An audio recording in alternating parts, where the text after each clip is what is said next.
Hey guys! Okay, so I just found out today that I got a 5 on A push. So I'm just gonna immediately make this video because I'm about to go to college and I know I'm not gonna make this video while I'm in college, but I want to put content out there because I really want to get to 1,000 subscribers because that's how much you need to make money on YouTube. So please subscribe. So that's why I'm making this video. And also to help all of you because I love all of you so much. And that is true. I know that just sounds fake now. Anyways, while I was at work, I was thinking about it and there are 5 things I did to get a 5. So I guess I will go ahead and share those. Okay. Step number 1. I say this in like every single video I do. But taking sketch notes is so important. It uses so many different parts of your brain. I'm gonna make a video specifically about how I do sketch notes, and when I'm done with it, I will put it down below so you can go click on that. So what I did with that was I kept all of my notes from class in a spiral notebook. So then you kind of have your own mini textbook like that you're creating throughout the year, and it has pictures in it. It's so fun. Step number 2, I had a second spiral notebook full of my notes, but these notes were different. Every time I read a chapter from the AMSCO book, which that is a review book, I will also put that below. So anytime I read a chapter of that, I would have 1 page in the spiral notebook for that chapter. I wouldn't take too many notes so that I would like go overboard. I would just have 1 page. This helped me because I could read the AMSCO whenever I wanted throughout the year. I didn't do it really like in order of the class. I kind of just did it throughout the year.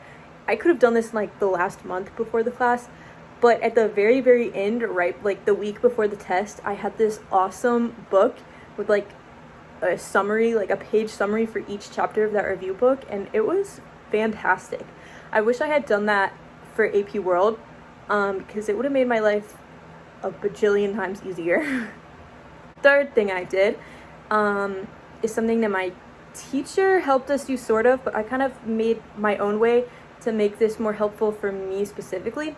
So we had to do these vocabulary word definitions every unit, and we had to write like 2 paragraph long definitions for each word, and there were like 20 or 30 each unit. It was a lot of work, I won't lie. But one thing I did with this is I put it on a Google document. Okay, so throughout the year, my teacher had us define vocabulary words every unit, and that was like our study guide. So whatever it is that you have as your study guide, I recommend using this tool that I'm about to show you. So if you can see on this side, I can scroll through every unit of these vocabulary words that we had to do. And when I click on it, it goes straight to that unit. And then if I click on one of these words like XYZ affair, it goes straight to that, so it makes it really convenient. So whatever it is that you have a study guide, or if you don't have a study guide, then whatever you're doing to study, I recommend putting it into Google Docs and then taking advantage of this side tool, table of contents, because it makes it really easy later on when you're studying to be able to just like click like, oh, red scare, and like you're immediately there, you know.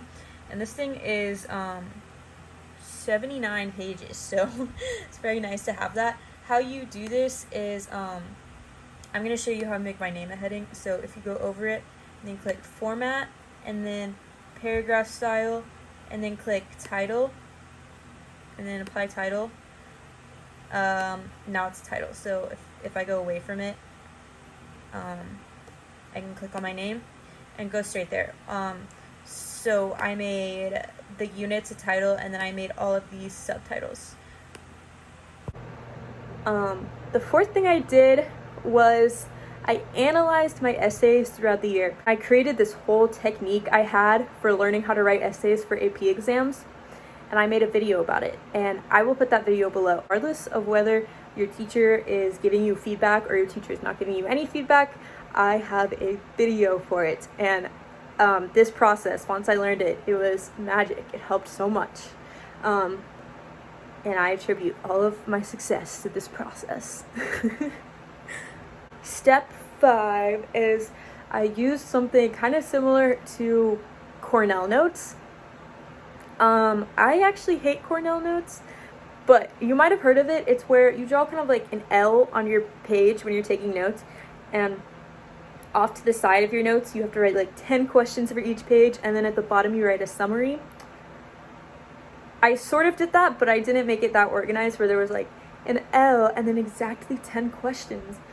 What I did was I just like write like 2-word summaries of your notes, like as you're going back and reviewing your notes throughout the year or anything throughout the year. Just writing 2-word summaries. The reason this is so helpful is because it's forcing you to actively read instead of just passively reading through your notes. You have to think of what 2 or 3 or 5 words you're gonna say to explain what you had just read and that little couple of bullet points from your notes. And also, since you can do that while you're reviewing for the exam, then after you're done with your exam review, so we're talking about like the very end of the school year, you can go back through and just read your little couple word summaries from each page, and it'll help give you like a timeline in your mind, and I just think it's a really good way of doing that. So yeah, those are the biggest things I did. These are things that I did throughout the whole year, but I know they can also be used when you're cramming for a test, because I use these strategies to cram for AP World. I have another video about how I got a 5 on AP World. That time I had been cramming. For AP US History, I was not cramming because I knew what I was doing. But when I took AP World, I was cramming. So my video about AP World will be very useful if you are cramming, because the study techniques are really similar to US History. But these are just the things that work best for me.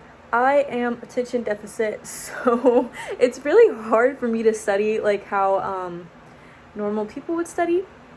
Like, I remember one summer, my mom just bought me books on how to study, and she made me sit down and read them over summer vacation because I was so bad at studying. My twin brother is really smart, really, really smart, and he never has to study. And so I was like just frantically, like in middle school, I was frantically up until like 3 a.m. every night doing homework and studying and not getting anything right and still going in and failing tests. And it was very frustrating. So it took me a long time to learn these techniques because I'm attention deficit. And so I want to save you from that stress of trying to figure out what study techniques are going to work for you and just give you some to get started with. So that's the biggest reason I'm doing these videos. So anyways, that concludes this video. Thank you so much for watching. I'm so thankful for you, and I love you, and I hope you do amazing on your AP exam. And please comment any questions. Yes, okay. I love all of you. Peace out.